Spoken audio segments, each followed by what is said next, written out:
বন্ধুরা, আর একটি mini blog নিয়ে আমি হাজির হয়ে গেছি আপনাদের সামনে। সবাইকে শুভ সকাল, আশা করি ভালো আছেন।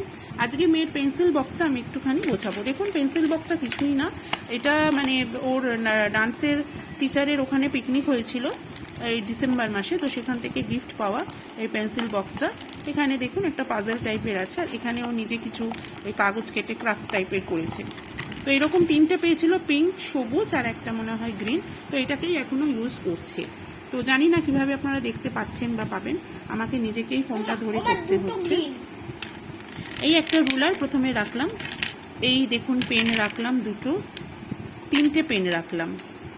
একটা পেন নষ্ট হয়ে গেছে তাই এটা রাখতে হলো। এই পেন্সিলগুলো সবাই এখন মানে ছোট হয়ে গেছে। এই একটা আপনার কল, এটা ইরেজার, আর এই একটা বড় পেন্সিল শুধু আছে, আর বাকি সব দেখুন ছোট ছোট পেন্সিল দিয়ে ভরা। আর কোনো পেন্সিল পড়লো দেখতো না। এবার দেখুন এটা বন্ধ করে দিলাম। এটাই দুবেলা পড়তে বসার সময় ইউজ করা হয়। পিঙ্ক কালারটা দেখতে খুব সুন্দর, আর মেয়েদের এই কালারটা খুব পছন্দ, আমারও ভালো লাগে। আপনাদের ভালো লাগলে ভিডিওটি অবশ্যই লাইক এবং শেয়ার করবেন, এবং কমেন্টে লিখবেন কেমন লাগলো। ধন্যবাদ।